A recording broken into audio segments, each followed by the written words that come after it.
Alrighty, what's up everybody? Peter Joseph here for a Thursday night video. Right here on the Peter Joseph YouTube wrestling channel. YouTube.com/Peter Joseph. Thank you all for watching on this hot as fuck Thursday night, July the 11th, 2024. Right here on the Peter Joseph channel. I'm Peter Joseph. If you knew that right now, I just said that 30 seconds ago. Anime content creator talk about the wonderful world of professional wrestling, or whatever the fuck I want to talk about. And if you like it, great. Hit that like button, and if you want more, hit that bell, turn on all notifications so you don't miss the next video. Subscribe to this channel and my other channels as well. Show your love and support. Excuse me. And leave a comment if you wish, but if these stupid comments, bye-bye, so long, farewell, you're out of here. You can go kiss my ass. And that's that. And don't forget to share the video all over the internet and follow me on social media, Facebook, Twitter, and Instagram. And that's pretty much it for that. And if you're new here, you're just floating around YouTube at this time of night, and you like what you see, hit that like button, hit that subscribe button, hit the bell to get more, because if you miss anything, you're SOL, and you know what that means, and you need a fucking slap in the face. You do. Seriously, you do. But it is what it is. But if you're new here and like what you see and you're thinking about subscribing, please do. And subscribe to my other channels as well. It's got a lot of content on there too. So, whatever you like, if you like music, go to my Metal Guy channel. If you like the greatest rants in the history of YouTube, then go to my right channel. And if you like wrestling, well, you came to the right place. You came to this channel, my Killer Demons channel, and my vlog channel, and my predictions channel, the Shadow Slayer 2.0. So whatever you like, you can subscribe to down below. And as we always say to the newbies out there, welcome to the party, pal. We hope you enjoy the ride. Sit back, relax, grab a cold one, and enjoy the show. And if you don't like it, well, fuck you, man. Get out of here, and don't let the door hit your stinky, smelly, fat ass on the way out. We don't need you here. You're out of here. But you're going to stay anyway because you love me. And I love you too. Especially you ladies out there. But it is what it is. That's pretty much it. You like me? Great. You don't, get the fuck out. But you won't because you have no fucking lives and you have an OCD problem.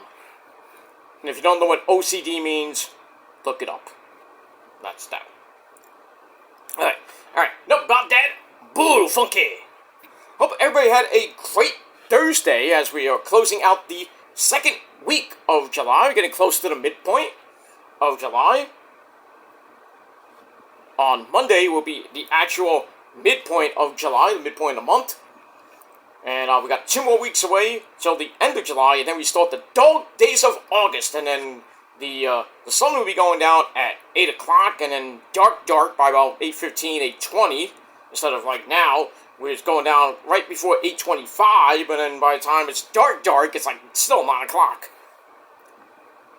So, it takes about 25 minutes to get actual dark here in the Northeast. So, by the time the sun goes out, it's sunset at 8 o'clock. By 8:30, it's not even dark yet. It's dark. It'll be officially dark by 8:30 or so. As we go into the August 10th is actually when it's going to be 8 o'clock sunset.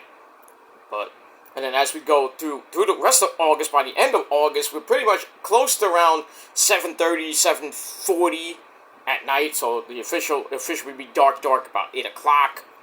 So by the time we hit October, it's gonna be like the sun will be going down at 6:30, and then officially will be dark at 7. So, but then once we hit beginning of November, where we fall back an hour, then it'll be dark by 5 o'clock in the evening, or the late afternoon, early evening. So, got a few more months to go of long-term sunlight, or daylight. We got a couple months left to go before, by the time you get home from work, it's dark. Depending on where you live, of course. That's that. But we'll get there eventually. We're gonna get there eventually. But it's Thursday night, ladies and gentlemen, July the 11th, 2024. I hope everybody had a great day. And I really hope you have a great, safe weekend. I know it's not going to be great weather here in the Northeast this weekend. Tomorrow and Saturday are going to be chilly, thank the Lord. Get the humidity out of here for 2 days. And then back into the frying pan we go on Sunday all the way up to Wednesday. And then by next weekend, it's pretty much in the low 80s or around 80, which is good. No humidity, at least it's nice. But hopefully by the time we get to like September, it'll start going down a little bit. But sometimes it's got 90 degrees in September and early October. But we'll see what happens with that. And if you live down south, it's gonna be raining for a week because there's a storm system, not a hurricane, not a tropical storm yet, but they say it's not gonna turn into it like a tropical depression or anything like that. But it's going to be hitting the Carolinas and Florida pretty much starting tomorrow and all through next week. It's going to be insane. It's going to feel like Seattle next week. And Florida's, minus the heat, pretty much the last couple of months have been really rainy down in Florida, which you don't see in the summertime. Unless there's a hurricane, but there's been a lot of rain down in South Florida. Well, pretty much all of Florida has been deluged by a lot of rain. Sometimes on and off rain. Sometimes it's like Satan's come down with his lightning bolts, and it's like a monsoon down in Florida. I'd never seen it before. All the times I went to Florida, I'd never seen it rain that bad. And every freaking day, it rains. It's crazy. Feels like Seattle. And I've been to Seattle. It's crazy. I'm like, God damn, it's raining again? But it is what it is. So yeah, batten down the hatches if you're in southern Florida, like around the Miami area, Orlando. Yeah, just drive safe. Just drive safe. That's all I care about, and that's it. But anyway, have a great weekend anyway. Just be safe, everybody, and that's it. Alright, enough about that bull funky. Let's get to the videos, and that's what I want to do right now. Alright, had a good day today, Was supposed to go out today, but my doctor appointment got changed, so because the doctor wasn't in today, so I had to change it to Monday. But it is what it is, so, but in any case, I'm gonna get these videos, excuse me, these 3 videos out of the way tonight, because I gotta go to bed a little bit early, because I gotta get up, I have the day off tomorrow, because I have to go for surgery tomorrow, minor little procedure, I'm not even gonna be in the facility besides waiting, of course, but it is what it is. I'm just going for a minor shot in the back, and then, not one of those cortisol shots, I'm saying, it's an epidural, so, because I have a bad back, after getting the cortisone shots, my back's still messed up, so I want to do the epidural, and then see how I feel in about 2-3 months after that. Hopefully I feel better, but I doubt it. Well, no, you never know. So, we'll see what happens by September, early October, and my back still feels like shit. Then I'll have to go for more cortisol shots. Hopefully I can avoid full back surgery, because I have been diagnosed with levoscoliosis, which is not fun. But hopefully with enough PT and some exercise, I can kind of avoid back surgery, which will not be fun. Because my brother from another mother, you great man up there, he had it, and he was on a walker for like 6 months, and yeah, couldn't go, he could still go places, but it was hard for him to go, because he had to get somebody to help him out, So, hopefully, in the next few months, for maybe a year or 2, I can avoid full back surgery, and I'll be in the hospital for like a week. or more. Who knows when I'll be out of the hospital. And then when I finally do get out, I don't know what's going to happen. I know I have to go for follow-ups and everything, and then eventually get back to doing full-time physical therapy on my back and everything. So I'm going for my knee now, but my back is the most painful part of my body right now. And no, because it's not because Rosa or anything with the wild sex we have. It's not because of that. But it is what it is. It's just, I'm getting older, and, the body starts to, but it is what it is. So a little bit nervous for tomorrow. It's really a nothing thing, so I shouldn't even be that nervous tomorrow, but yeah, I'm pretty much gonna go. I wait, and then when I get called, I get on the exam table, bang, right, shot in the back. I barely even feel it. It's a little pinch, and I'm done. Bing, bang, boom, good night, go home. But no, I can't go home by myself, so I have to have somebody pick me up. So I have to have a cab pick me up. So that's that. So I'll probably be home. I would say between maybe 12:30, between 12:30 and 2, and then after that, I'm probably gonna.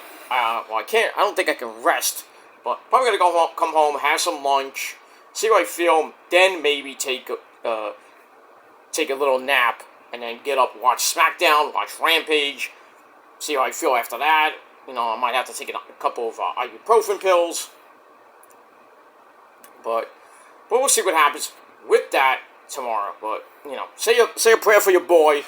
But I know all you other people that don't like me, like, I hope you die on the table. See what that gets you in life. Trust me. See what that gets you. Karma's a bitch, and so are you. So when it happens to you, just know that prophecy is watching. From when you're on the exam table, where you got the lights in there, you're like, and then you got the anesthesia, you are asleep. The prophecy is watching. So just saying. Because if it was you get the same. I'm just saying. But in any case, we got all that tomorrow, and see how I feel tomorrow. So I'm hoping, I feel good enough to do some videos tomorrow, and we'll be able to watch I can't even talk. Watch SmackDown and Rampage tomorrow, and then really I can't go anywhere tomorrow. I can't do any strenuous activities till pretty much Sunday. But who knows with that? It's like basically getting the cortisone shot. You have to stay home for 2 days, pretty much. And really can't do anything, can't do any strenuous activities. You can eat certain things. So I have to find out what I can eat after I get out of this thing. I might have to have soup. I can't even eat. I can't even eat before the procedure, which is crazy enough. So 8 hours before my examination tomorrow, I can't eat. So I'm making a snack now. I'm actually making like a late night dinner right now. So probably after I finish this video, I'm gonna have my late night dinner, and then that'll be it. I mean, as soon as I go to sleep, which will probably be in a couple hours, I can't have anything. So if I go to sleep like 3, 4 o'clock in the morning, I can't have anything all the way up from like 4 a.m. to 12 p.m. when I have to be at the facility. So it sucks. But then afterwards, I'm gonna be freaking pigging out because I'm hungry. I gotta eat. If I don't eat, it's gonna be if I don't eat for a certain amount of time, and then I finally do eat, and I'm like, the mushroom barley soup starts coming up. I know I just killed you with that, but I don't give a shit. But in any case, that's what happens. So, but check out my last video. I talked about that in brief with my little procedure tomorrow.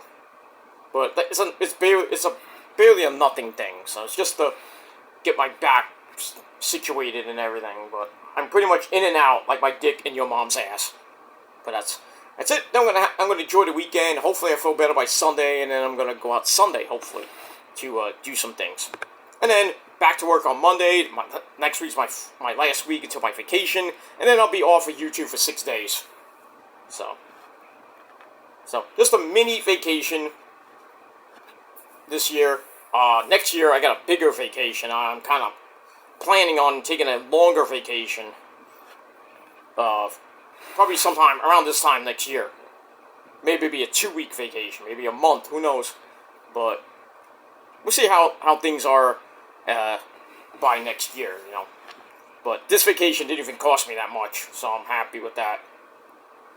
Just a 6 day, just like a 6 day stay, pretty much 6 days, 5 nights at the Grand. No, not gonna go there.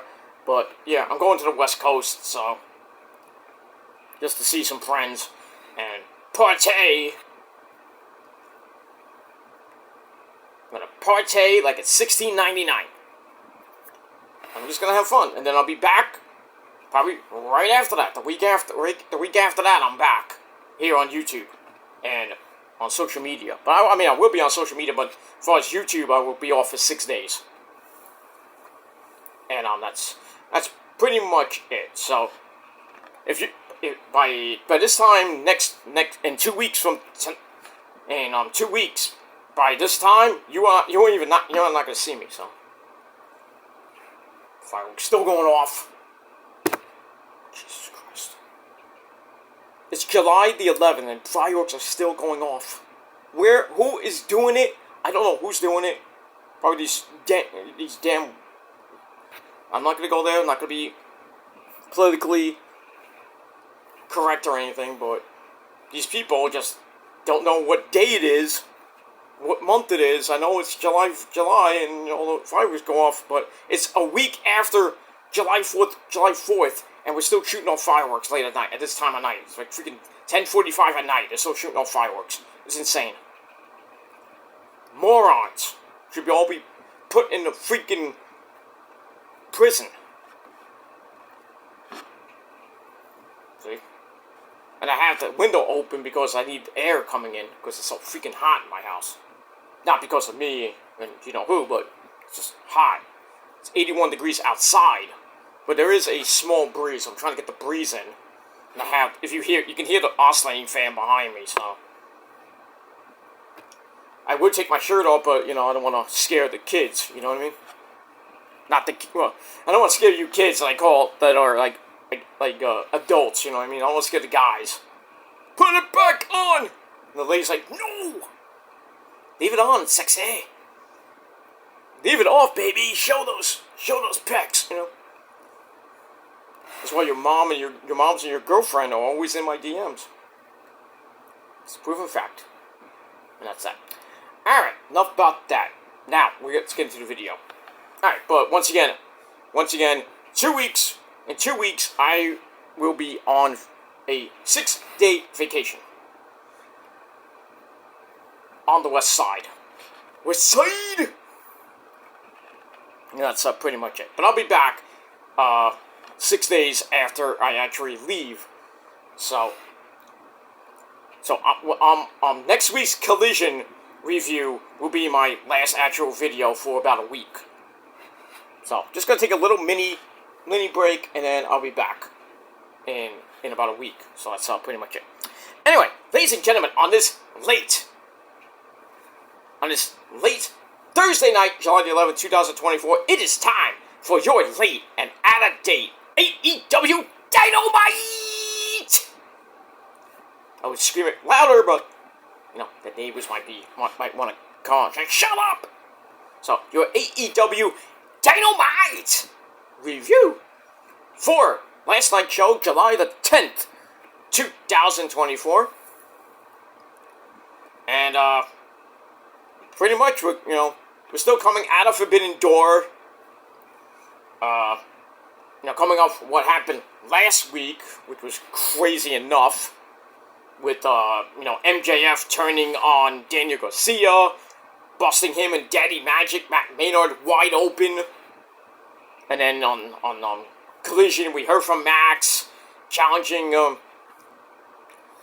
talking about Will Ocean Spray, it's like he doesn't care about star ratings, he cares about Nielsen ratings. If you saw my last video, I talked about the ratings for Collision and Rampage. 309,000 views for Rampage, and Collision got 303,000. That's sad, because I was going up against Money in the Bank, so you knew that the ratings for that were going to be shit. So we got that. But and then Raw this week did a 1.7, which is not bad. NXT 656,000 views. But once again, for the third week in a row, AEW beat them in the ratings. Not even a war, but still.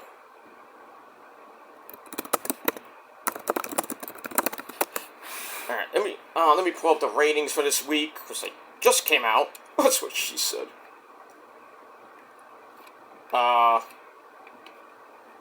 Let's see here. They did go up. Okay.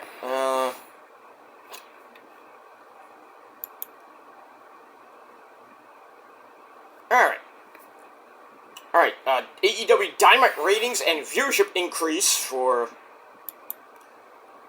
yesterday's show.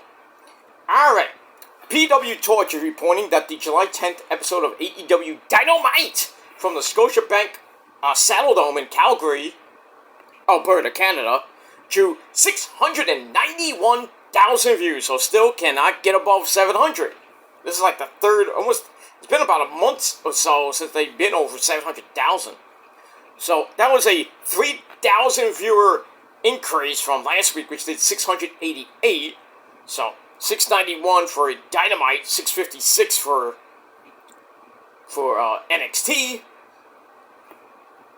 So yeah, three weeks in a row that Dynamite beat out NXT. That's probably going to change pretty soon. But I mean, it is what it is. I mean, it was a good show. I was hoping it would be way, way up, but 691.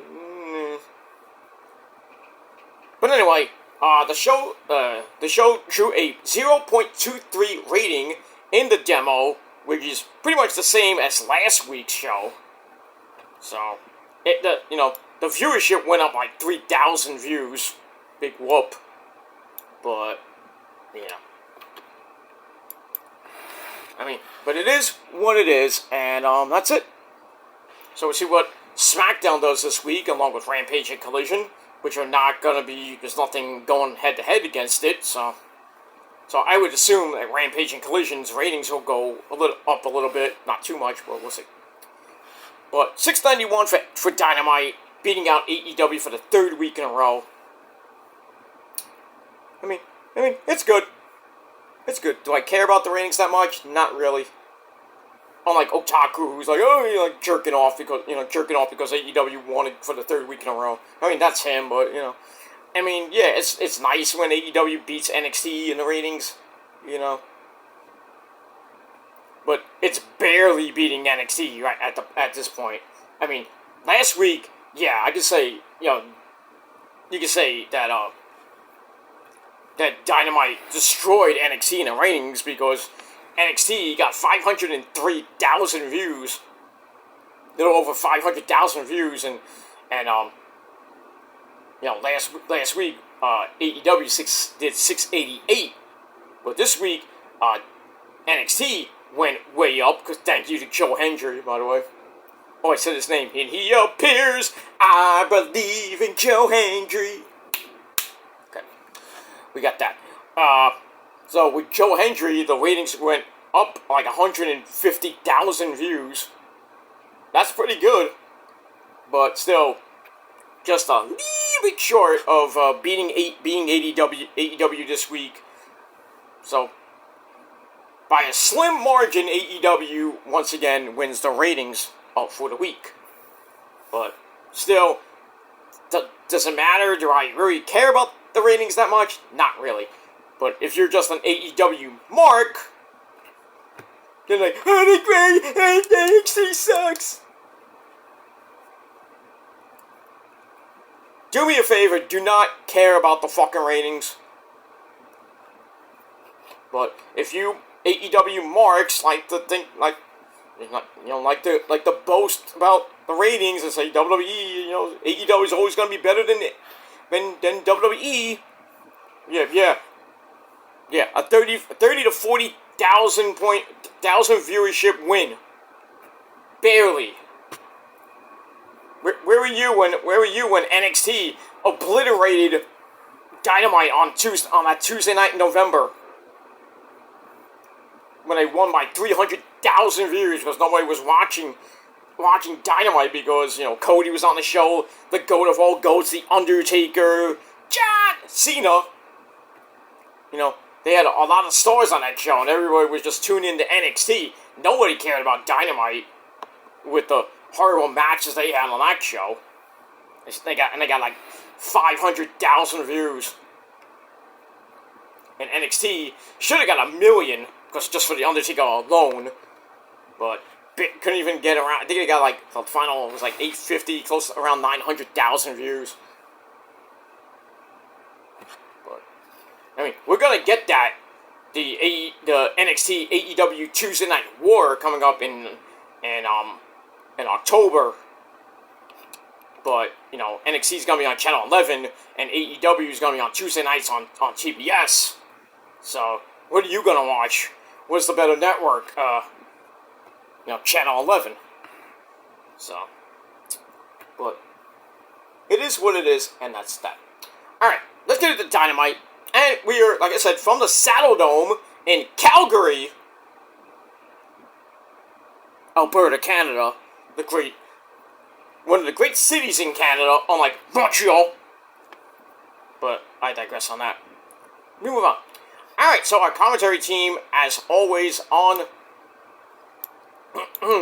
Wednesday nights, we have the men behind the mask, Excalibur, Tony Baloney Schiavone, and, well, per Chris Jericho, who's basically kicked Taz off commentary for a while, we got Nigel McGuinness, me love. We got that. And also, Collision was taped after Dynamite last night, so Collision this week is taped. So, just saying. But still gonna be on your program at 10 p.m. 8 p.m. on that lovely station of TNT this Saturday night. And that's it. Alright, so, like I said, it was a pretty good show. This was probably one of the best Dynamites in a while. We had the men's and women's finals in the Owen Hart Cup tournament. We see who goes on to All-In 3 in Wembley Stadium for the AEW World title for the men and the AEW Women's title for the ladies. So we had Mariah May and Willow Nightingale fighting it out. And on the men's side, we got Bryan Danielson taking on... I forgot who was taking on the Hangman, Adam Page. Well, we'll get to that match in a minute. But like I said, most of the show was pretty damn good from start to finish. It was great. Shocking ending, which I didn't see coming, but I don't think all of us saw coming, but we'll talk about that in a little bit. Alright, so we start up with the pyro. We are off and running on Dynamite, and we open with the recap from last week, where MJF bloodied up Daniel Garcia, the Dancing Fool, and Daddy Magic, Matt Maynard. And then we saw his explanation on Collision, why he turned on Daniel Garcia. And basically, he said that he doesn't like that the fans turned their backs on him and now they're cheering for Swerve and other people and not him. And basically say he's going to hurt everyone that the fans love, meaning Swerve, meaning Ocean Spray. Well, not Swerve. Well, yeah, I would say Swerve. Swerve, Ocean Spray, and the like. And, that's it. So, our scumbag is back. And we'll see what happens with him as we move on to All In and then All Out on the week after Labor Day weekend. Alright, so we got that. Then we start the show properly with the AEW Intercontinental Champion, the man from England himself, Will Ocean Spray. We reach for the sky. Whoa! Love that theme. I love that theme. It's great. Great. Good shit. Good shit. Alright, so Ocean Spray comes out and he looks serious. Well, we're in Calgary, and the man who's very serious, and that's Lance Storm. Can I be serious for a minute? We're here in Calgary,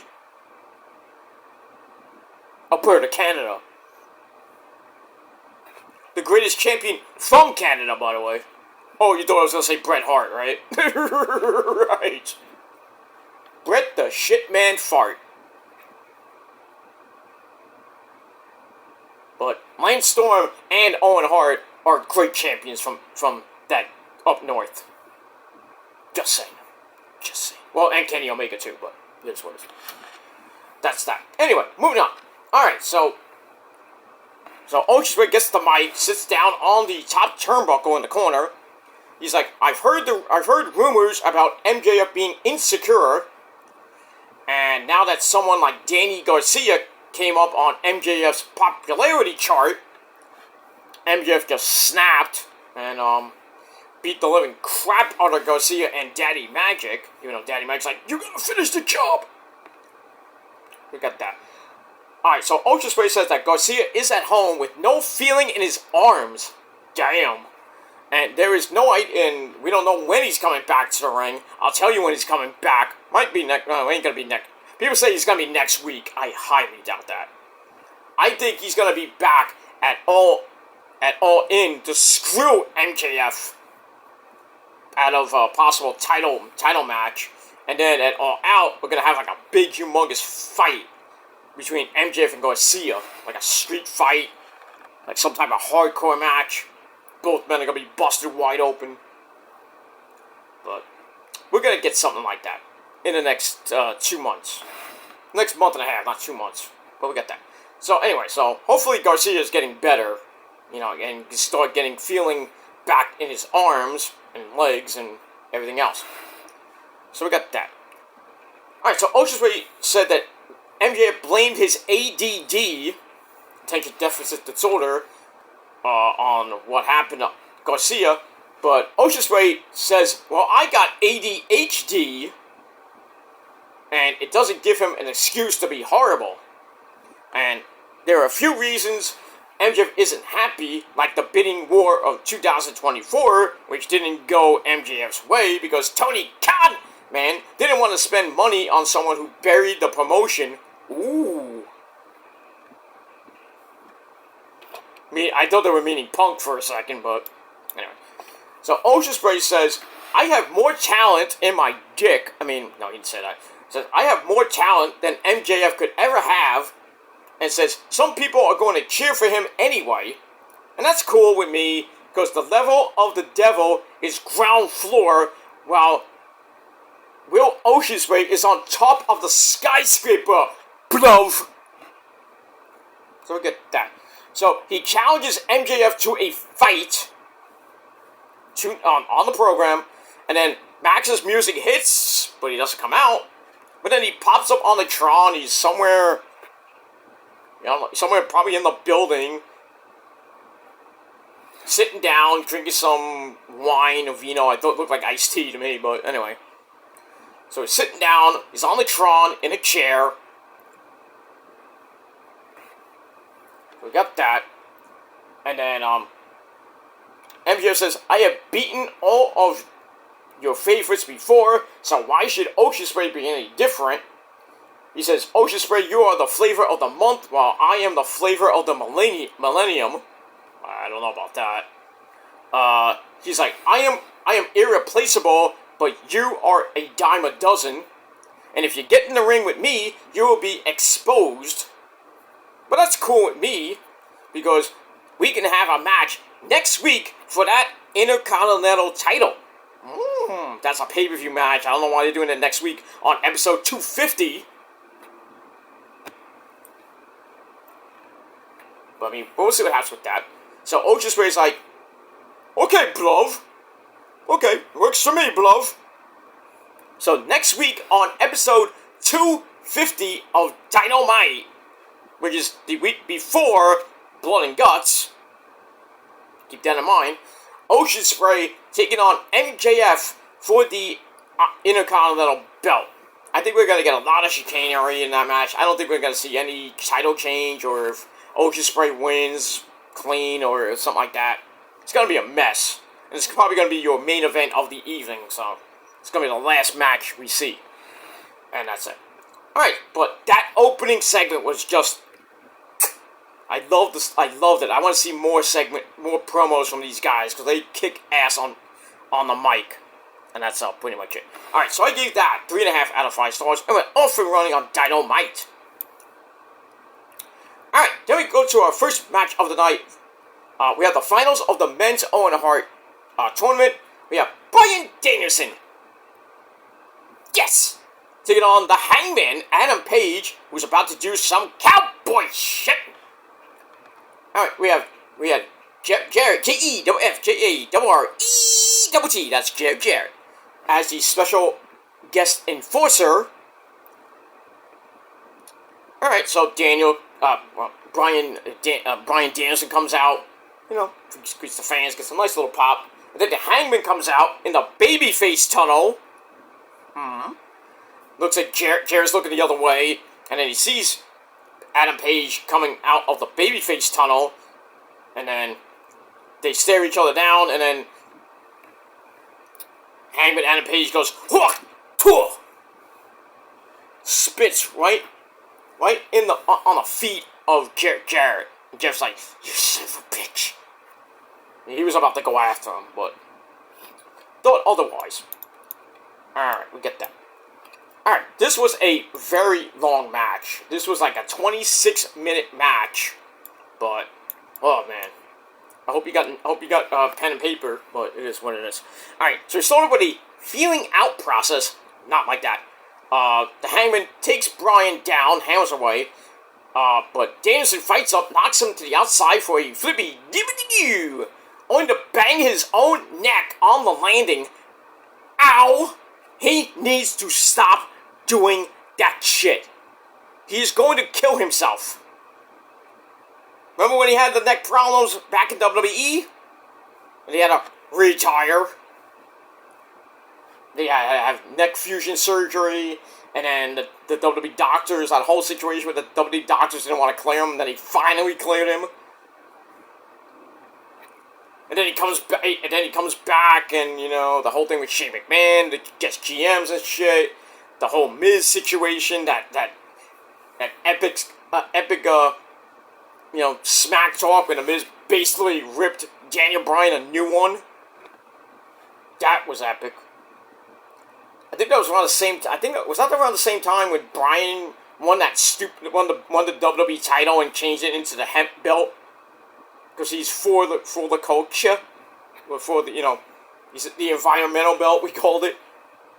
I think it was around that same time when he came back, and then pretty much bye bye, so long, farewell, you're out of here. Took Brie with him, and then pretty much about 2 years ago, almost 3 years ago, Bryan Danielson makes his epic freaking debut, along with Adam Cole, baby.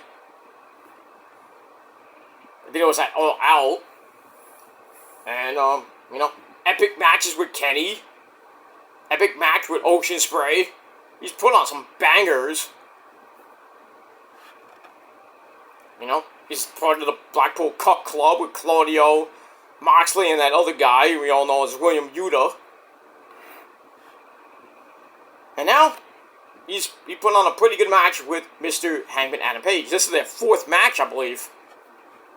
Overall. But anyway, move on. Alright, so Danielson almost kills himself with that flippy dippity doo. Get back in. Bryan hits a missile drop kick, but charges into a big boot in the corner, and then a very hard shot to that injured neck. That's Adam Page. The Hangman send him into the turnbuckle, then to the floor as we go to break. We come back. Somehow, Bryan Danielson is busted wide open. Blood, motherfuckers! And Page starts stomping away. Nigel McGuinness is like, oh, this is good. I still think Nigel is going to cost Bryan, or is going to have a fight with Bryan at All In. But we'll talk about that in a minute. I got ahead of myself, but we'll get to talk about that in a minute. So Nigel's all pleased. So the Hangman chops away in the corner. Danielson pulls him into an armbar. Then he switches into the bell lock, and the Hangman scurries right to the ropes to get a break. And then Page puts him on top, only for Danielson to hit a release German superplex. That was sick. He goes for a swan dive, missed, and then the Hangman gets in a crossface, sending Bryan crying Danielson to the ropes. And goes to another break. We come back. Adam Page sends Bryan into the exposed turnbuckle, opening up that wound, that gash even more. And then a tombstone pound driver gives Danielson a near fall, but he knocks the Hangman outside for a springboard flippy dippity-doo. As commentary says, he hasn't done that in years. Yeah, somebody's been watching old school Ring of Honor tapes. Excalibur, right? Anyway, the Hangman comes right back with another pound driver. But not the tombstone, a regular pound driver, this time on the floor. And then Paul Turner and Doc Sampson are like looking at Bryan. Bryan can barely stand up. And somehow he makes it in the ring right before the 10 count. So the Hangman rips off that adhesive tape that Danielson always wears off his neck. That had a sting. But anyway, to get back up, Danielson hits a running Busaiku knee for a breather, because he couldn't go for the pin. And then the Hangman flips out of a German suplex. Danielson does the same, hits another Busaiku kick, but he hit Paul Turner. Uh-oh, ref bump. And then Adam Page is like, alright, since there's no ref here, I'm going to take out my belt. Starts whipping Danielson like a government mule. And then Jeff Jarrett, who got closer to the ring and sat down in a chair right near the end of the entrance ramp, he starts coming in, and him and the Hangman start arguing. It's like, hey, you're not the ref! And then Jarrett's like, oh yeah, I am the ref. Takes off his shirt to reveal a referee shirt, which is fair because he is an enforcer. I guess you forgot that, Hangman, right? And then Page grabs Danielson, hits the Deadeye for a near fall. And then we get a buckshot lariat from the front and the back on Danielson. Drops him. And then the Hangman goes for a third buckshot lariat. That gets countered. But then the Hangman grabs a crossface with the belt. And Danielson's in big trouble. But he's trying to get out of it. And we see Jeff Jarrett take the belt away from off the neck so he can breathe and everything. And then somehow, someway, Danielson with a reverse roll-up. 1, 2, 3, he gets the win. He is the new 2024 Owen Hart Cup champion, and he will face Swerve for the AEW World title at Wembley Stadium for All In 3, August the 25th. Alright, so it was a great match. 4.25 out of 5 stars. Under 26-minute match. I mean, it is what it is. You know, but thankfully we didn't have to get Page versus Swerve 5 or 4, whatever it is. So we're gonna see Danielson Swerve at All In. We get that. The Hangman looks at Jarrett like, oh, you got pinned, dude. Oh, so the Hangman is in a pissed off mood, and he just bolts out the ring to the back. We'll hear from him after that. But after the match, we have Jeff Jarrett and Martha Hart actually looked good in that little cowboy hat, Martha. She was looking actually decent. But anyway, Martha Hart comes out, presents Bryan Danielson with the Owen Hart title and the trophy. Not that it means anything, but, he does now have a guaranteed title shot at Swerve Strickland for the AEW World title, August the 25th at All In. And we get that. Speaking of Swerve, we hear his music. Whose house? Swerve's house. Whose house? Swerve's house. So he comes out with my good buddy, a fellow Brooklynite, and that's my good buddy Prince Nana. So they come out, and they have a little stare down, and that's it. Then Bryan Danielson and Martha Hart and Jeff Jarrett all go to the back, and that's it. But after the break, we hear from Swerve, who is there with a nice fur coat. Not from the Men's Warehouse, because the Men's Warehouse does not sell fur coats, as far as I know. But when you go to the Men's Warehouse, which is, as always, our sponsor, every video, when you go to the Men's Warehouse, tell them I sent you, you might get a discount.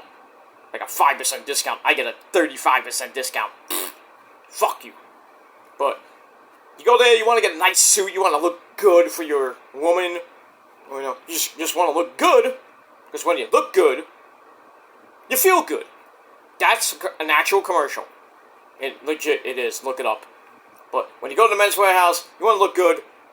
When you go out, maybe you'll get laid. Some of you probably won't, even when you do go to the Men's Warehouse. But anyway, you want to look good and feel good, then go to the Men's Warehouse, because for some of you, you may not like the way you look. But for me, when I go, they always hook me up. You know why? Because I like the way I look. They can guarantee it. I don't even have to use the American Express card. Don't leave home without it. Really, don't leave home without your credit card. Because it's better to have it than not need it. Than need it and not have it. That's another commercial. By me and the missus. We just haven't plugged it.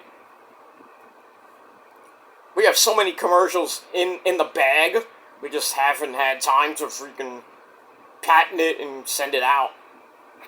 We could be millionaires, maybe billionaires probably. Who knows? We're just too fucking lazy. Shut up! But that's just what it is.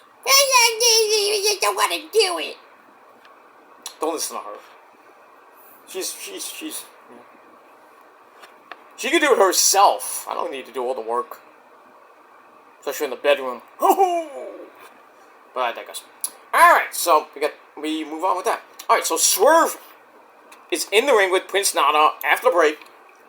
Still your AEW World Heavyweight Champion. He talks about being the best in the world. Ooh. Was that a diss to Punk?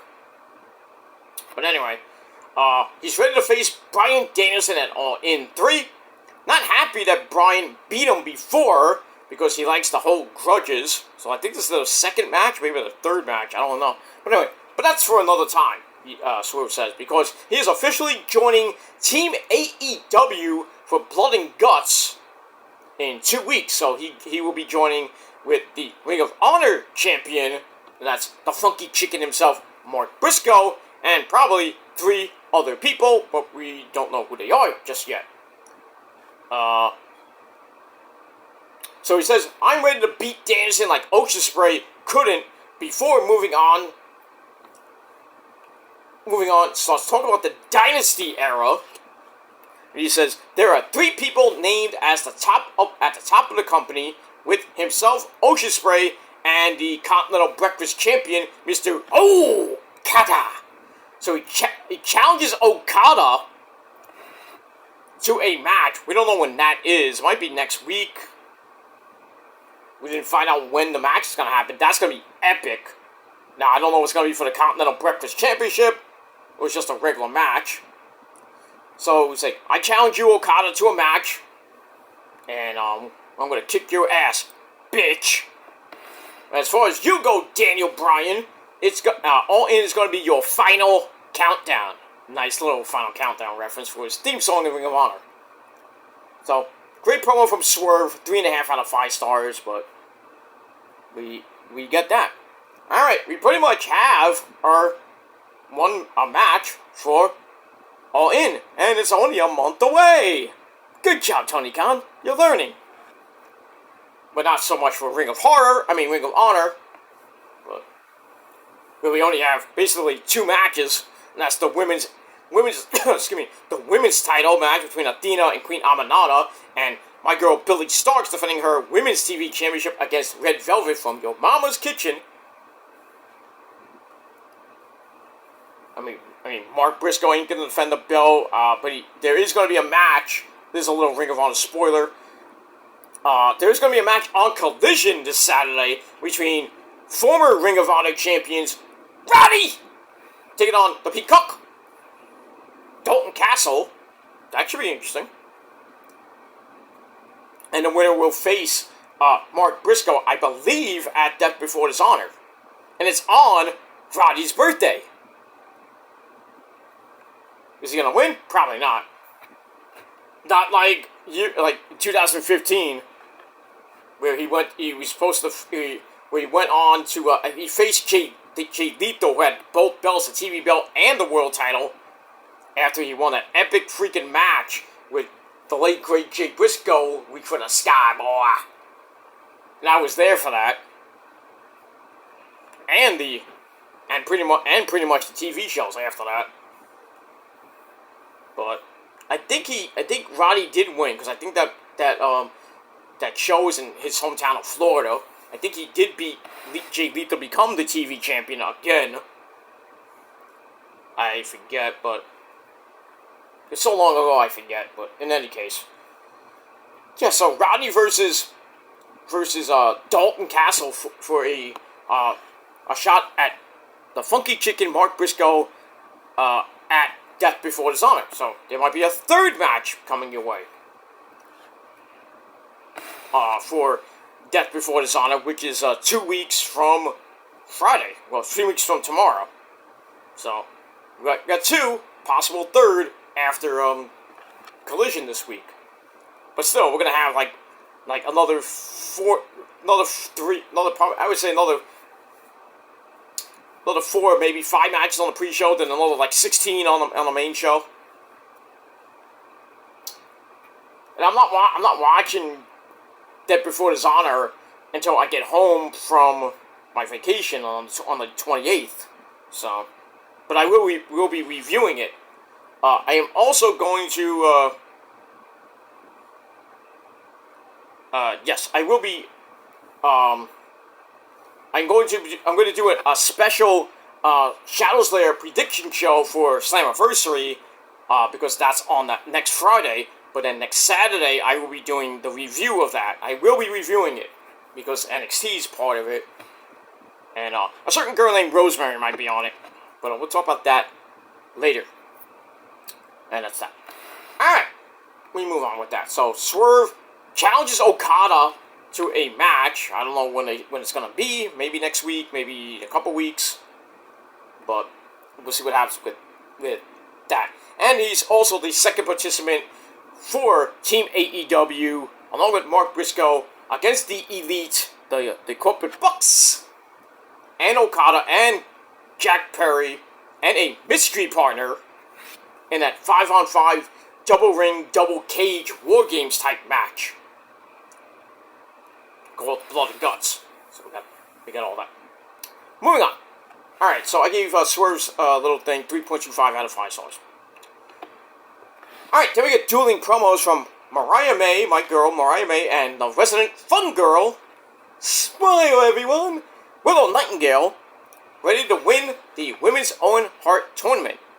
Now Willow, if she wins, will win it back to back. If Mariah May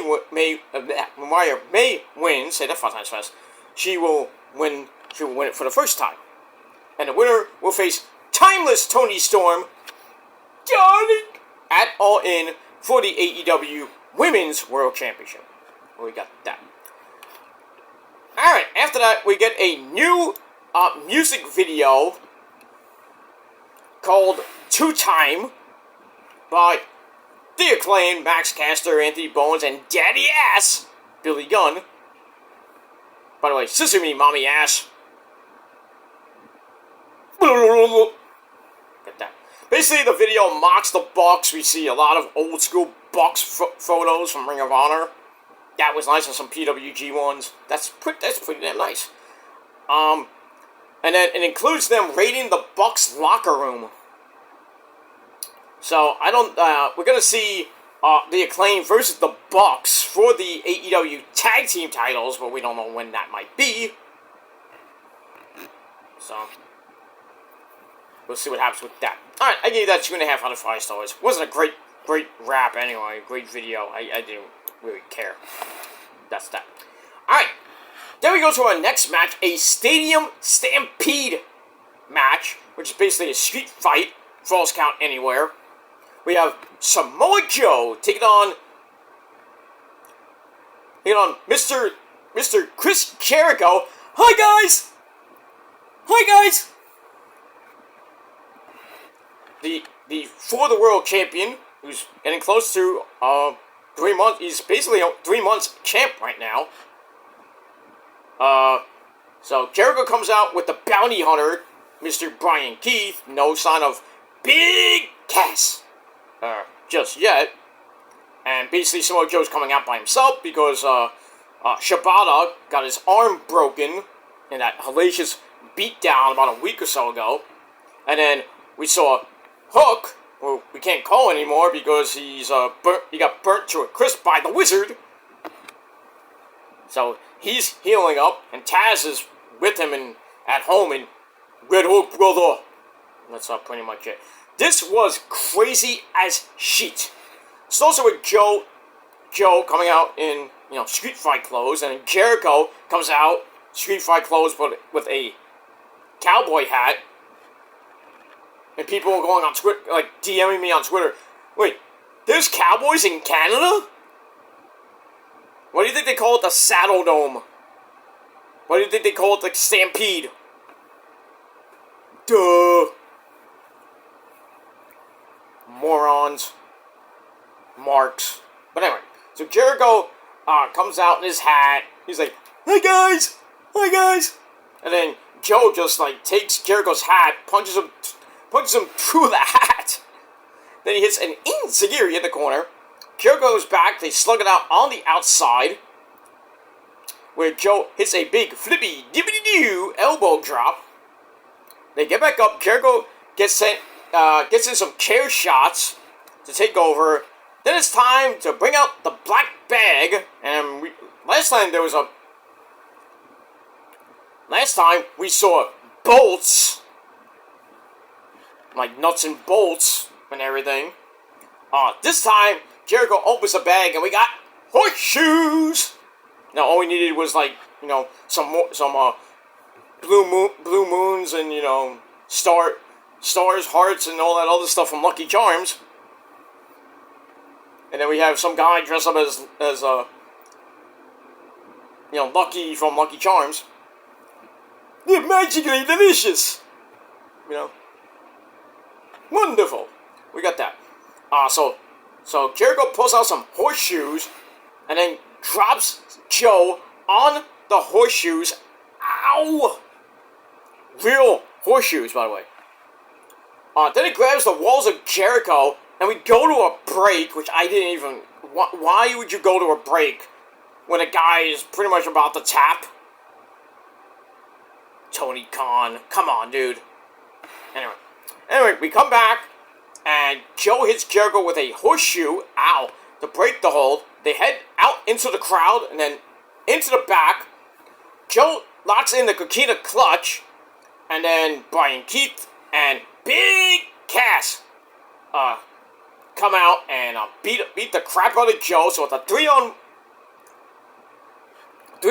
beatdown in the back, and then Joe gets whipped with a belt, and then it gets put on a forklift by Brian Keith and Big Cass. Jericho gets in the forklift, and then we see a wall like on this side, well, not this side, I should say. My left, your right, and then Jericho, gets in the forklift, looks at the camera, gives us one of those, he gives us one of those evil smirks. Then he backs up a little bit, stops, looks at the camera again. He goes, "Bye, guys," and then he just goes full steam ahead through the wall, and then the match just ends because Joe was like knocked the fuck out. Crazy. And there was a styrofoam wall. You really thought it was a real wall, right? No, it was made in Japan. Styrofoam wall. And now Joe is pretty much on the shelf, so Jericho, the learning tree, the Jericho Vortex, basically took out 3 champions, basically. They took out Hook, who used to be the FTW champion. They took out Joe, who used to be the world champion, and the Ring of Honor world champion, and a TV champion. And they took out Mr. Speakerspell, Mr. Shibata, who was a junior heavyweight champion, and I believe a world champion in Japan. So Jericho's team just destroyed all of them, and sent them all to the hospital.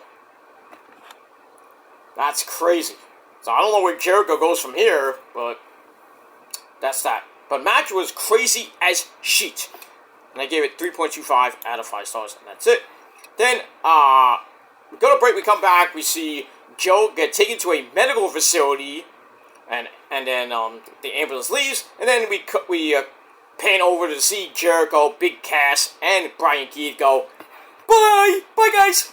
Bye, guys!" And that's pretty much it. So, we'll see what happens with that, and we move on. Alright, after that, we go to a fatal 4-way match for a Intercontinental title shot at the for the winner of MJF and Ocean Spray. So we had Claudio Castagnoli, the Swiss, taking on the bastard Pac, taking on former Ring of Honor TV champion, and, well, still part of the Don Callis family, Mr. Kyle Fletcher, and the big fat man himself, former New Japan Strong multiple champion there, Tomohiro Ishii! Not Ishii, it's Ishii. Alright, this was a brawl. It was pretty good, under 11.5 minute match. So it's also with a big brawl, and then the big beefy men slap the meat part of the show part of the match comes in. Ishii and Claudio slug it out like two beasts. Ishii shoulders Claudio down, but then Pac comes back in with a missile dropkick, knocking Ishii down. They get back up, Ishii fires off some suplexes, and so Claudio hits a good range suplex on Mr. Ishii. And then Claudio hits a big flippy dippity-doo onto everybody. And then he's like, I'm like, what are you doing? What is that? And the face like, oh yeah, that's great. What are you doing, Claudio? You okay? Did you have too much coffee today? My name is Claudio, and welcome to my cafe. We drink coffee. I miss that show on YouTube. I used to watch that way back in the day, like when I think it was when Claudio was in Ring of Honor before he went to WWE. That was funny. Every week we have Claudio drinking in a different country drinking coffee. My name is Claudio, and we drink coffee. Welcome to my cafe. He doesn't do that anymore. He was on Adam Cole's Twitch, one of Adam Cole's Twitch streams, which was pretty damn nice. So, I actually left a tweet. I said, "Hey Claudio, when are you gonna come back to the cafe? When is Claudio's cafe coming back?" No answer. But he was just there to hype up Mr. Chugs, Adam Cole, baby. Hasn't been on Twitch in about a week. This whole week he hasn't been on because he, on Twitter, he put up a tweet on his Twitter page, the Chugs on Twitter, saying that he was moving. Where are you moving to? You moving to Pittsburgh to be with Britt? Which I guess you're getting out of Panama City, Florida. I assume he's moving up to Pittsburgh to be with Britt, or maybe Britt moved down to Florida. I don't know. I just know he moved, and he's gonna be coming back to Twitch pretty soon after he's done, setting up everything. So I would say probably about another week or so, because you gotta move all the stuff to wherever your location you're going to, and then you have to unpack everything, and then you gotta set up the internet, you gotta set up the TV, the cable, and all that other shit. It takes time. You gotta set up accounts with your cable provider and your internet provider. It's a pain in the butt. That's gonna be a pain in the butt when I move. So I'll have to, with the Rich Man's Dish, I don't have to worry about it. I just put it on pause, and then I can move. But with the my internet provider, I probably will have to turn off the internet and then pay a stupid termination fee, which I don't want to do. And then I have to, when I move to wherever I go, I have to call the internet provider down there and get everything set up with my laptop or my desktop. Don't really have to worry about my phone so much. Well, I mean, we'll see what happens when that happens. I might have a new actual main phone. This phone, I don't even know if it'll be working by then. So I might have to use my phone, my phone to do the videos, which I don't mind. It's fine. I could use my new laptop or my new desktop, but I have to see how it works. But we'll see. And that's that. Then I have to go to my bank, take out the money my money. No pun intended. The money I have in my bank account. Gotta close my account, take the money out, put it in a little put it in a thing, and then when I'm wherever I move to, I gotta go to the bank to open up an account at that bank, put my money in, and then I have to change everything around. I have to get a new credit card or a new debit card, and from the bank, and I have to change all my accounts that I have, with the Rich Man's Cable, gotta change everything around. It's gonna take a lot of time. So when I do move, I mean, I might be off YouTube for at least 2, maybe 3 months, just because of moving purposes. But that's not for a while. That's not gonna be for like another 5-7 years. But where I go? Oh, you wish you would know, but you don't know where I'm going to move to. You think you do, but you have no idea. But anyway, we move on. But yeah, Adam Cole, I'm hoping, he's going to be back on Twitch pretty soon. Because we all miss him in the Chugs Army. We all do. Chugs Army misses the guy. And he misses us too. But we move on. Alright, so, where was I? Alright, so Claudio hits that big flippy dippity doo on the floor to everybody. He's like, doing that. We come back from break, and all 4 pull themselves back up. Ishii has to fight off all 3 of them, and then Kyle Fletcher hits a super kick on Claudio, but gets dropped by Mr. Tomohiro Ishii. And then we get a whole barrage of strikes to face by Claudio, who then includes Swiss Death on Pac. And then Ishii and Fletcher battle it out. Oh, Fletcher got his ass whooped. But Fletcher somehow hits a tombstone pile driver on Ishii for a near fall. That's a big man to hit that. Look at that. Claudio then grabs the giant swing of doom on Kyle Fletcher. Then locks in the sharpshooter, and everybody's like, yeah, sharpshooter, Bret Hart!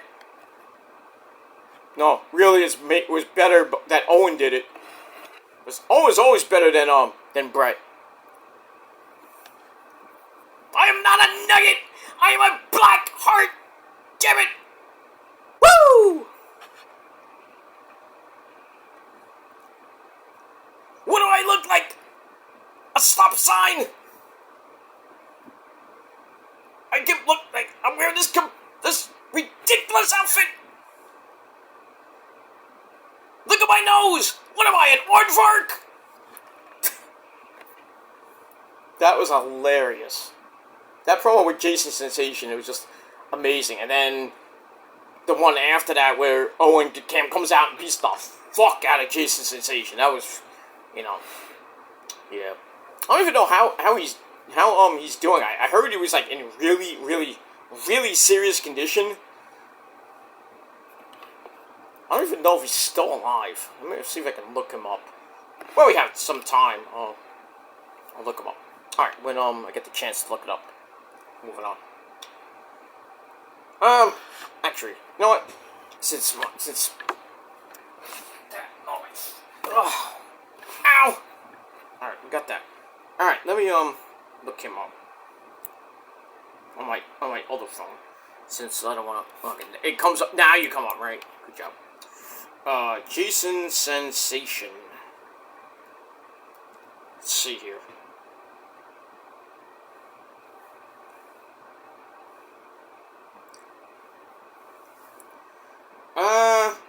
He was born in Canada, so Jason Sensation lives in Canada.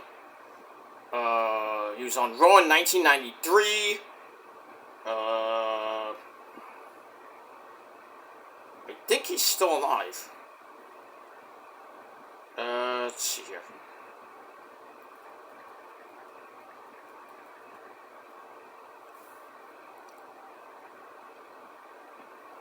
Okay, well, he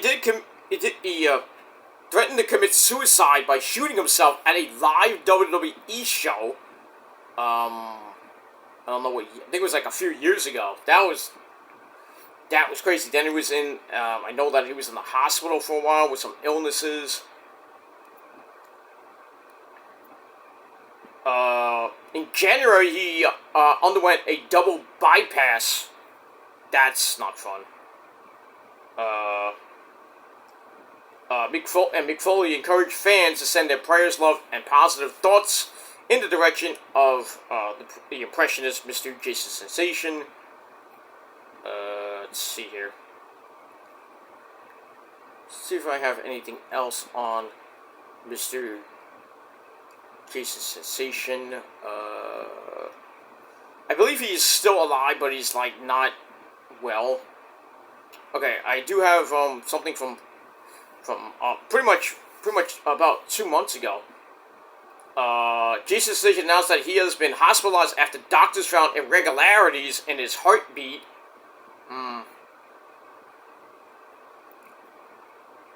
So that's that.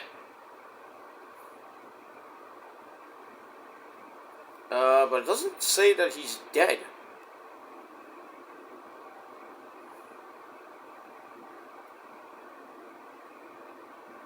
I'm trying to find some more,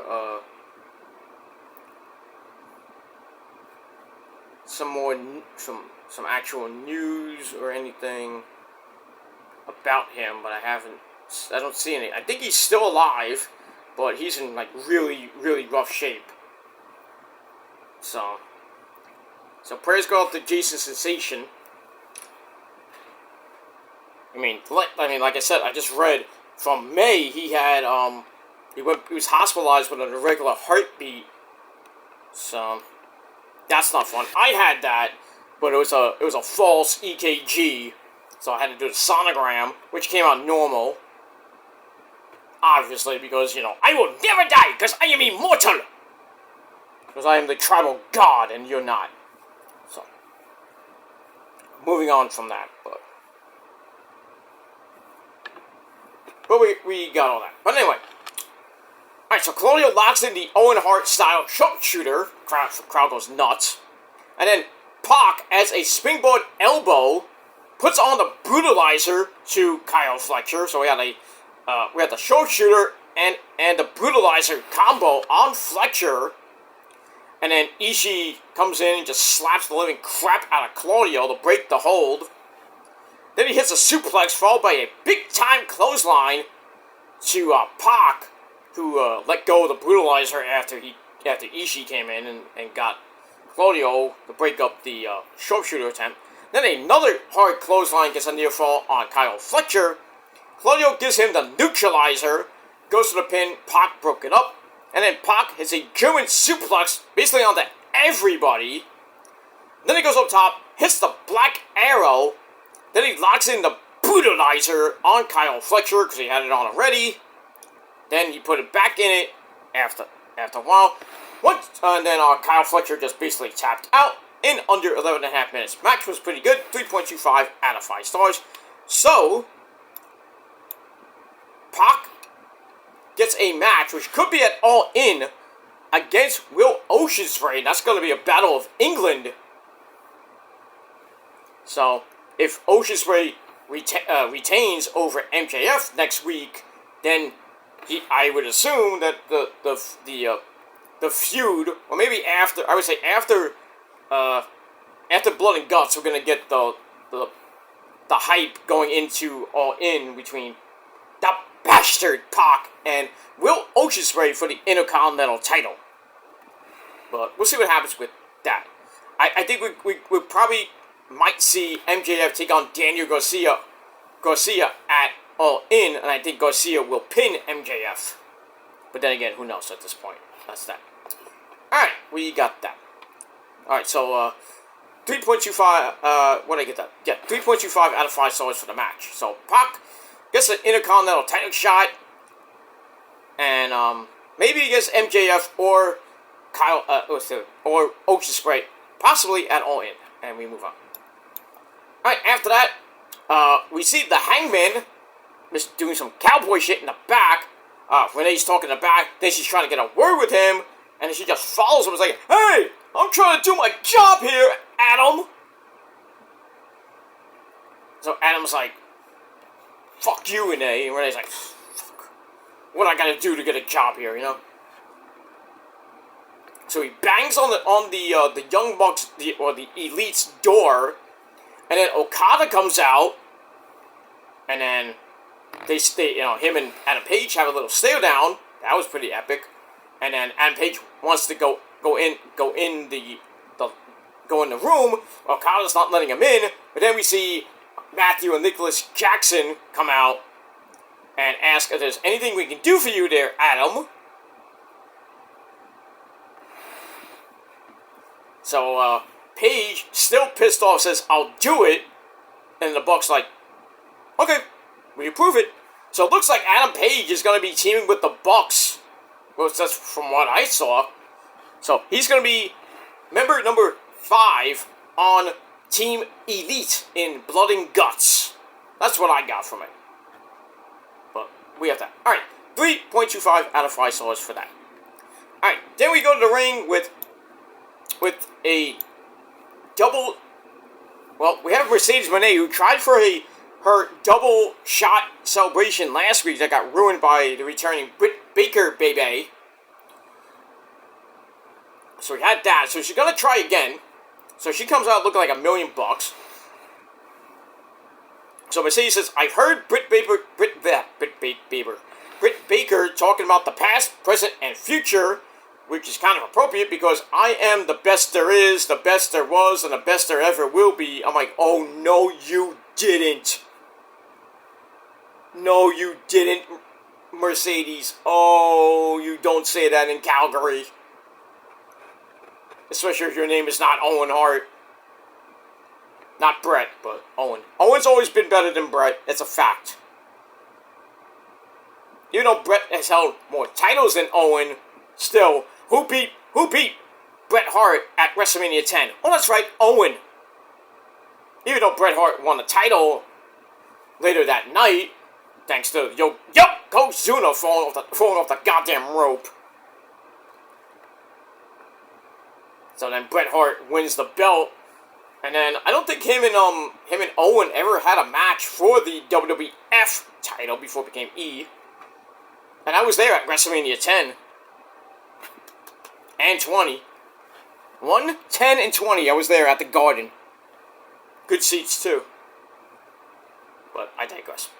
So I did see Owen Hart before he untimely passed in 1999. But WrestleMania 10 was 1995, I believe, 95, 96. So it's like on the cusp of the Attitude Era. So we had that. Let me move on. That was good. Great to see Owen Hart, the great man that he is. The legend who should be in the Hall of Fame. Will he be? Probably never. That's up to Martha Hart, and you know how you feel about that. As much as I forgave her now, but now that she's with Tony Khan and company, I mean, I think it's just, and her son Oj. I saw a picture of him, Oj, Owen's son. He is huge right now. He's like, I don't know how old he is. Like, has to be in his teens or no, he's got to be in his 20s, maybe around 30. But he is big sucker. But now that the kids are a little bit older, Martha, can you let shit go and let Owen get not inducted into the Hall of Fame, please? I'm just saying. But if his kids still have a fucking grudge with Vince McMahon and WWE because basically Vince and Vince Russo killed him, that's a conspiracy theory, people. I have, but it is what it is. But they can't let shit go. And it's been almost 25 years. It's been 25 years since he died. Come on, can we let it go, please? Are we gonna go another 25 years when when all of us old timers are dead, and before we go, Owen Hart's not gonna be in the Hall of Fame? It is what it is. But we do know that one guy that might be headlining the Hall of Fame next year, and that's gonna be John Cena. Most likely because he's got his retirement tour next year, so it would be fitting for John Cena to be the first inductee to the 2025 class of the WWE Hall of Fame. But who inducts him? That's a lot of people saying, who should induct Cena into the Hall of Fame? Well, I got a couple of theories on that. The Rock or Randy Orton. I think Orton should be the final match. I think that match should be at Survivor Series. Because, he's going from January all the way till December next year. But I think Orton and Cena should fight one-on-one. Hopefully no titles on the line, because I don't want Cena with the belt at all. No number 17 for you. I wouldn't care if he wins title number 17, breaks Flair's record officially. I'm not going to give two shits, because it's just going to have an asterisk next to it. I'm not going to give two flying fucks about fucking John Cena being the longest world champion in wrestling history at 17.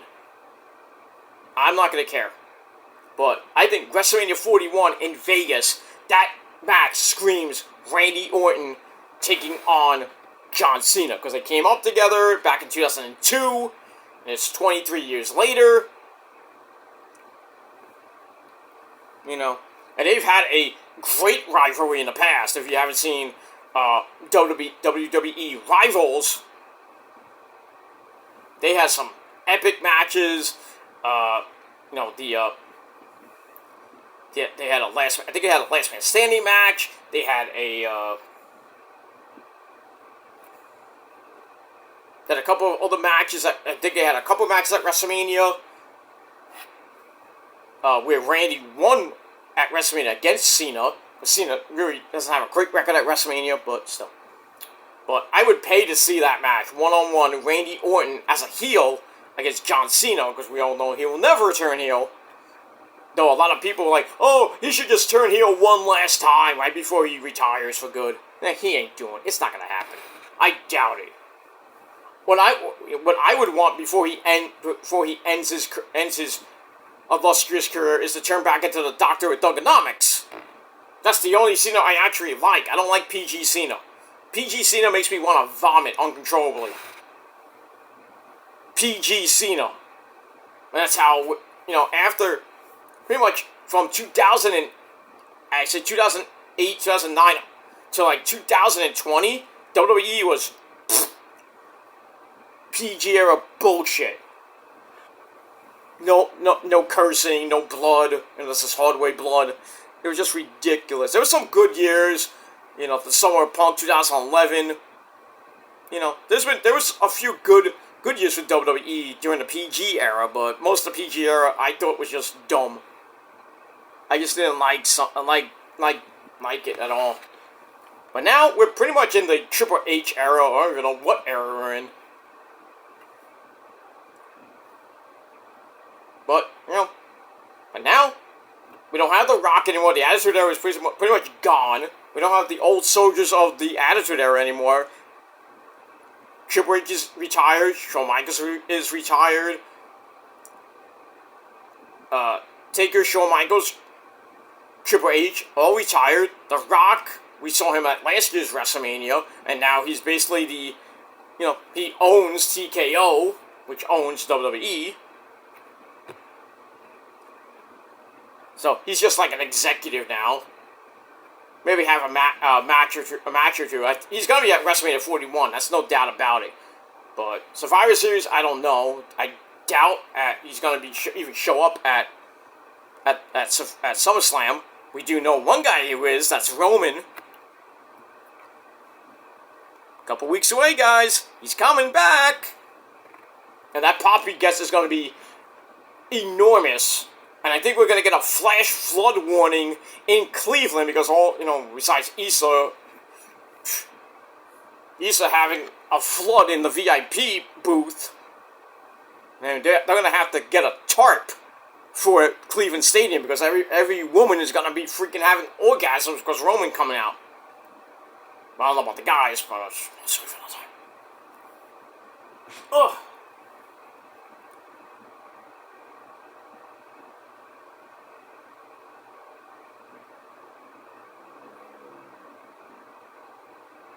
But we move on with that. And that's all I got to say about that. Alright, so anyway, Mercedes comes out, says, it's kind of appropriate, that Britt says that she's about the past, present, and future. I'm the best there is, the best there was, best there ever will be. Gets the cheap heat from the crowd because everybody likes Brett. So Mercedes said, Britt, you are crazy to think that you can beat me and win these titles. So we're going to do this again because I wanted to do this last week. We're going to do it again this week. So let's have a toast of champagne for me being the best women's wrestler ever and the double champ. And then Britt Baker, baby, she comes out in a cowboy hat looking great. But then Mercedes had like 6 security guards at ringside on different sides. Britt takes care of them easily. And then Mercedes goes into the crowd and is like, oh, we're not going to do that now. How dare you? And that was it. I was like, that was a waste of a segment. I mean, coming off a hot match with the Fatal 4-Way match, which Pac won. So we have a little filler segment, That's what it was, filler. But looks like we're going to get Mercedes Moné versus Britt Baker, baby, at All In for possibly both titles. Well, we'll see what happens with all that. And we move on. Alright, so I gave that 2.5 out of 5 stars. Then we go to the back. We see the resident stooge himself, Brandon Cutler. He looked like ugly. He had face paint, like all on the side of his face, going to like one side of his face, like a big, humongous beard. He looked like he didn't shave, or he might have missed a spot or two. But anyway, he gets attacked by an unknown assailant, and then we pan up from the floor, and then we see it's, hi guys, I'm back. It's me, Darby Allin. Hi guys. I came from Seattle to beat up Brandon Cutler because I'm 125 pounds. I live in Seattle in my car. Hi, guys. Alright, so Darby's back. Beats the crap out of the stooge, Brandon Cutler. Then he tells Jack Perry that I am coming for you and your TNT title next week. So we got that. And I thought I overheard I think it was Excalibur or Tony Baloney saying that match is going to be an Anarchy in the Arena match. I could be wrong, but I wouldn't put it past Darby to challenge Jack Perry to one of those type of matches. Another insane match where people are going to be busted wide open. I mean, next week's going to be insane on episode 250. I don't even know where it is next week. I know. July 24th is going to be in Nashville, Tennessee. Yep. I think we're in Ohio next week. I gotta check that, but I'm not even going to. But anyway. Alright, so we got all that. So Darby Allin versus Jack Perry next week for the TNT title. And possibly an Anarchy in the Arena match. So, looks like we might have 2, possibly 3 title matches next week on episode 250. So we got Darby versus Jack Perry for the TNT title. We have Will Ospreay defending the Intercontinental title against MJF. And we got still the 2 title matches I have right now. That's it. And we move on. Alright, then we go to your main event. Let me just check my, okay, we got enough. Alright, so after this I'm going to have a little late night snack, and then I'm going to get right into NXT, and then if I have enough energy before I go to bed, because I do got to get up early to get out of here to go to my minor surgery, because I don't have to be there till noon, so I'm going to try to finish up, and then eat something, and then get back to my NXT review, and then try to get the TNA before I go to bed.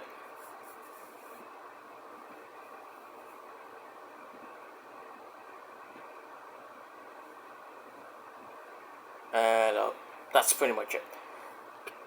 Alright, so then we go to your main event of the evening, the finals of the Women's Owen Hart Cup. It was nice to see the women main eventing this show.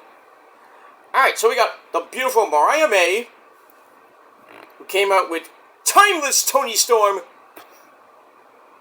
Darling! Bosom! Just remember, chin up, tits out, watch for the shoe! We got that. Luther at ringside along with from Mariah May. And then Willow comes out in an Owen Hart-inspired Danger gear circa 1997.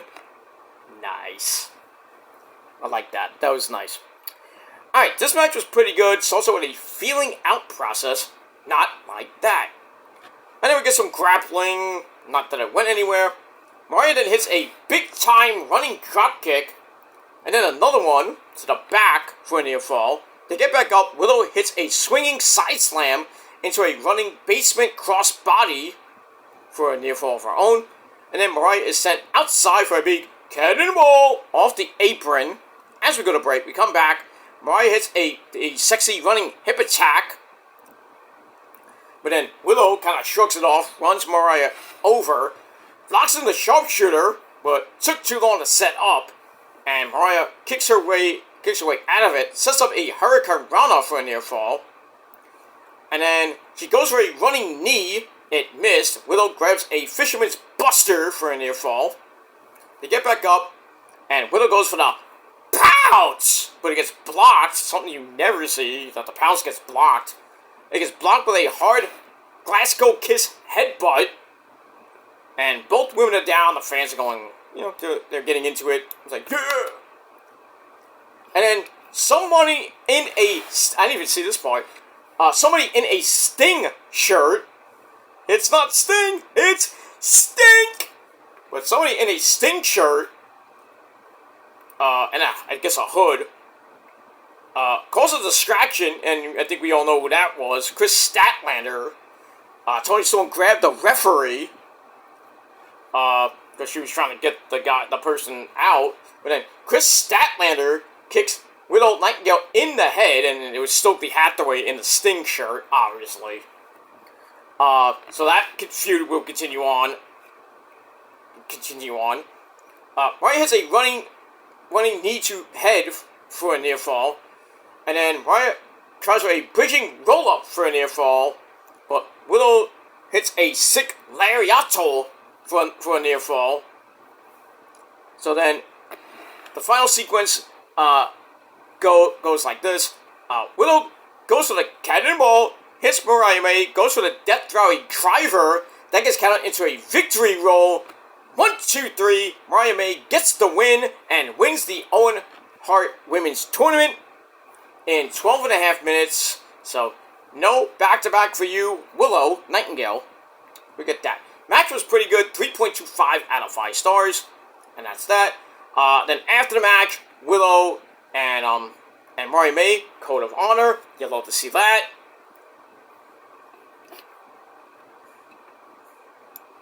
But, you know Willow is pissed at Chris Statlander and Sophie Hathaway, who just won't leave her alone. After Willow won in the I believe I think it was the first round of semifinals. No, semifinals. We got that. And Statlander and Sophie like, oh, you beat us, well, we're gonna screw you in the finals. So that happened. There we go. Alright, so 3.25 out of 5 stars for that. Then after the match, this is where it got awkward. After the match, Mariah May runs up the ramp with Toni Storm to... I thought that Martha Hart was going to come out and give them the belt, but the Toni Storm and Mariah May skippy like they're AJ Lee, that ass. They skip up the stage, and then, you know, Toni raises her hand and puts it down, and then out of nowhere, Mariah May, with the heinous act, hits Toni Storm right in the face and busts her wide open with a belt shot. I did not have that on my scorecard. I thought that Toni Storm would turn on Mariah May. But anyway, Mariah starts unloading on Toni with belt shots to the back. Then she starts unloading on Luther with a belt shot. Knocks him down. And then she starts kicking Toni Storm, who's busted wide open. Then she goes back to Luther and then hits him with another belt shot, which knocks Luther off the stage through the electrical table. Well, it didn't blow up. I mean, it off the stage through 2 tables. Nice flip there, Luther. Then she goes back to Toni Storm, who's still busted wide open. She takes the shoe and, you know, the spike-heeled shoe, and starts going, bam, I mean, hard as fuck shots. I thought it was like, wow. Like, legit hard fucking shots to the head, and Toni's just, like, gushing blood. You see the blood just, like, poof, coming out of her freaking head, and she's just like a crimson mask almost. It was nasty. Busted wide open even more, and then referees come out, and Aubrey Edwards is trying to get Mariah off Toni. Toni gets, she does get off, but then she shoves Aubrey Edwards down. Oh, that's going to cost some money. And then, after that, she goes over to a still bloody, very bloody Toni Storm, picks her up, and then is like, starts rubbing her face in the blood. And the fans are like, you sick fuck! You sick fuck! That was crazy, and that ends the show. So, Mariah May turned psycho. She just went psycho on her mentor, who is Toni Storm. So, I don't know what's going to happen on Rampage and Collision this week. There's going to be any explanation. I mean, if you go on the YouTube page, basically they show Mariah May coming down the tunnel into the backstage area, and all you see is her just smiling. That's that. And then they showed Toni Storm basically being carried out down the steps, presumably to the trainer's office. Trainer's room, I should say. But damn, Mariah May fucked her up. And then poor Mina on Twitter is like, no, besties! My bestie, what are you doing? Like, I don't know what to do. And I tweeted her, and says, I'll tell you what you do. You side with your girlfriend, Mariah May. You know? And then you have me in the middle. Just saying. But, no, I didn't write that. But, anyway, yeah, so if I was Mina, I would side with freaking Mariah May, like, and reform Club Venus the right way, but have Mina be a heel and join up with, you know, a full-fledged heel in freaking in Mariah May. So you got that. But we'll see what happens with that. But that was a very shocking ending that I don't think anybody had on their scorecard. Crazy as shit. And that's pretty much it. Alright, so that ends Dynamite. And it was an explosive end to Dynamite. And I gave Dynamite probably one of its best ratings in a while. 8.25 out of 10 stars. Let me know what you thought of the show down below in the comments section. And that's it. You want to talk about Dynamite, AEW, NXT, anything in the world of professional wrestling, you can put it down below. And maybe I can do an extra video here and there. But you know, don't leave stupid fucking questions because I don't want to. I'm not gonna answer it. You know, if you want, want my opinion about, you know, the new women's U.S. and Intercontinental titles, which I don't like. There's too many titles in wrestling as it is. But it is. I mean, it is what it is. I was arguing about that in certain videos that were made about the women's United States and Intercontinental titles possibly being implemented. I said it's just overkill. You know, how many more belts do we need? We already have the women's North American title in NXT. So basically, we have 4 titles. One person saying, "Oh, we have 4 titles already. We're gonna have 6 now." I was like, "No, dummy. You have 6 titles. Really 5 if you count. Of course, if you count the women's title as 1 belt. Well, I guess it's 2 because now it's women. It's a tag. So you got the tag team belts, NXT World Title, NXT North American Title. Then you have Raw and SmackDown. So that's 6 titles, and now you're going to add 2 more, making it 8 titles for the women. That is too much, and it's discombobulated. You're going to come you're going to watch, like, Raw, NXT, SmackDown, Raw, SmackDown, and NXT, and you're going to like, wait a minute, and then you add the Speed title, which is for the men. There's too many fucking titles. And you're going to be all confused, like, when did he win it? When did she win the Intercontinental title? Like, what? What is this? It's just going to be too much because it's going to be like in a few months, like let's just say, hypothetically, let's say Lash Legend wins the women's United States title, right? 3 months after she wins it, you won't remember she won it. Or if Julia becomes the women's Intercontinental champion, in about 3 to 6 months, you'll forget about it. We'll forget about it. Like, oh wait, she was a champ? Yeah, 6 months ago. People are gonna forget, and I'm like, yeah. Why is it we didn't even need these titles? We don't need them. The women's North American title I'm okay with because we needed, you know, there was so much talk about a women's mid-card title. And yeah, you put it on NXT. I mean, now you're going to put mid-card titles on the main roster? So, some woman like Natalia's going to become the Intercontinental champion? Or you know, some, like Casey Catanzaro or Kaden Carter wins one of those belts? Or just somebody, like, you don't, like Chelsea Green! Or Piper Nevin become the women's U.S. or Intercontinental champion? I'm like, It's just a placeholder belt for, you know, like the lower to mid-card women's wrestlers. That's what it is. That's all it is. The women's North American title is basically a mid-card title for the women, and you have a lot of women down there that can fight for that belt. Like Maddie Lankowski, Wendy Choo-Choo, Izzy Dame, Fallon Henley, JC Jane, Jasmine Nix, Ariana Grace even. You know, all those women are going after that belt. But do you really need a second belt in NXT? Like a United States or Intercontinental belt, which is like basically a main roster title? I think it's retarded. I don't like it. That's my opinion. If you don't like that, my opinion, then that's too bad.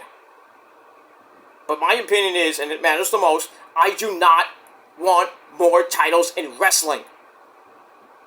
I don't. Just leave it the way it is. Or modify it a little bit. Don't have to change the belt or bring in a new belt. I mean, the Ring of Honor Women's TV Championship, I didn't like it at first. But basically, it's Billy Stark's belt. It was just to give Billy Starks the TV title. Basically, because, they screwed her over with the world title. But now they're probably going to give that belt to Red Velvet at Death Before Dishonor, and then finally Athena's probably going to lose that Ring of Honor Women's Championship she's held for almost 2 years, getting close to 2 years now.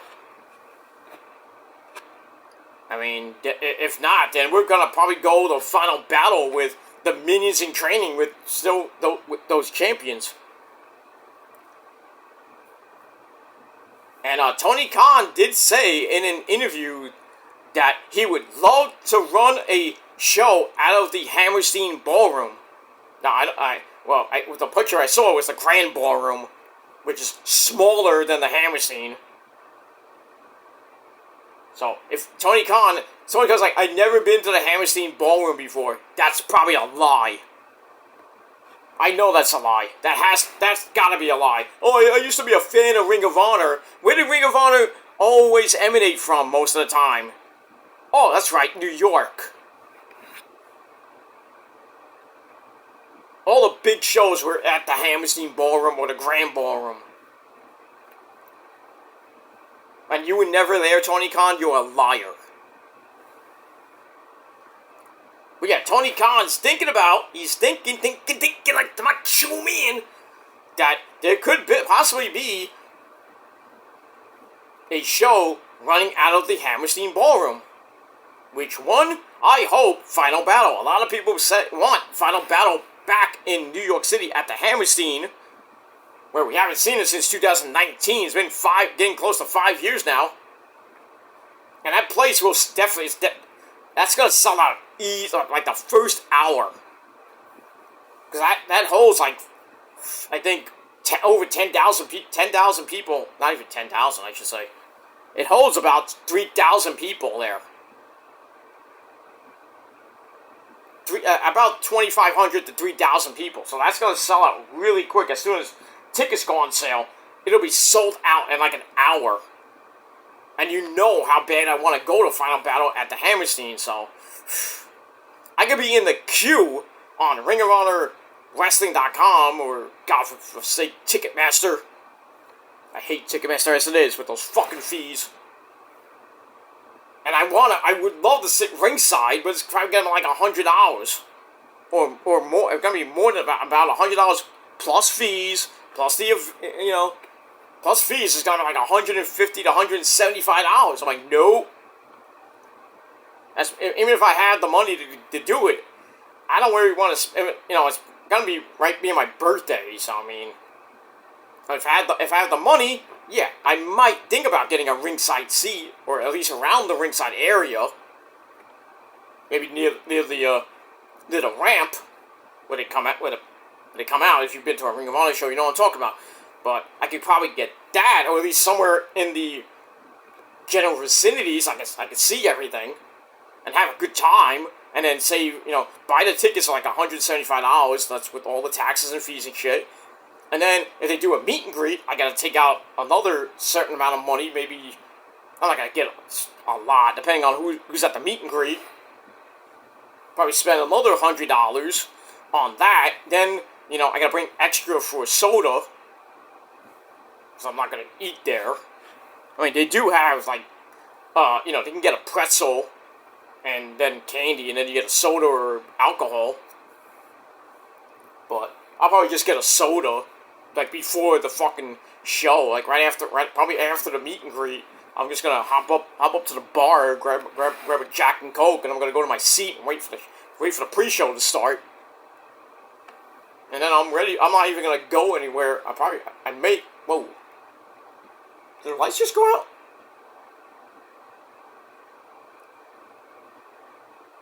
That was weird. I think the lights just went out for a second. The Undertaker's coming.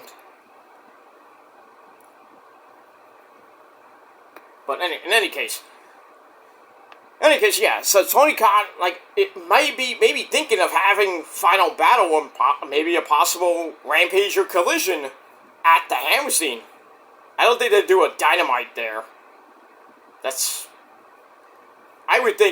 think the Hammerstein, it holds like 225 to 100 to 3,000 people. I think a Rampage. Well, no, Collision, Rampage, no. Dynamite, maybe a Dynamite might be there, but I would rather put Dynamite, if you want to do it in New York, put it at, at the at the Nassau Mausoleum, or what they're gonna be at the end of September for Grand Slam at Arthur Ashe Hall Stadium. But that's late September, so we got that. But I'm hoping in the next couple months that Tony Khan announces that Final Battle will be in New York, and we have to wait for the date that the tickets go on sale. And they're going to be sold out. That is going to definitely sell out. It's going to be great for us New Yorkers. We haven't had it for 5 years. I mean, we had New Japan shows at the Hammerstein, which sold out quick. I was able to see 2 of those. But we move on with that. Alright, in any case, that is all I gotta say about that. So, once again, 8.25 out of 10 stars for a pretty damn good Dynamite.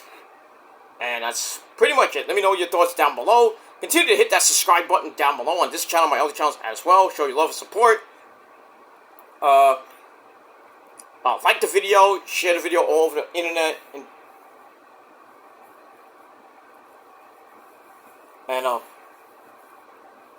yeah, don't forget to hit that bell to on all notifications so you don't miss anything. And that's pretty much all I gotta say about that. Alright, I'm gonna grab a late night snack, and then I'm gonna get into my NXT review right here on the channel on video number 2. And that's that. And then maybe after that, hopefully, if I have enough battery on my phone here, I'll get to TNA, because we got some interesting things going on, because it's the pre-go-home show, because next week is the go-home show for Slammiversary. So, got a lot of interesting things happening on that show. Rosemary was on it, so I have to talk about that. I think Jordan Grace with an open challenge. I think she fought Izzy Dame for the Knockouts title, and, well, she obviously retained before facing off against Dana Brooke at Slammiversary when she loses that belt to Dana Brooke. But that's pretty much all I got to say about that. Alright, so I'm out of here. Thanks for watching, guys. And until next time, if you're not down with that, well, that's too bad, because I have 3 of the greatest words in the history of life itself. You want to know what it is? Fuck you, man. That's it, because I'm better than you, and you know it, and everybody else does way better than you, and you know it too. We all got 3 words for you, and that's fuck you, man. Deal with it, and cry me a river, bitch. That's it. And until next time, peace.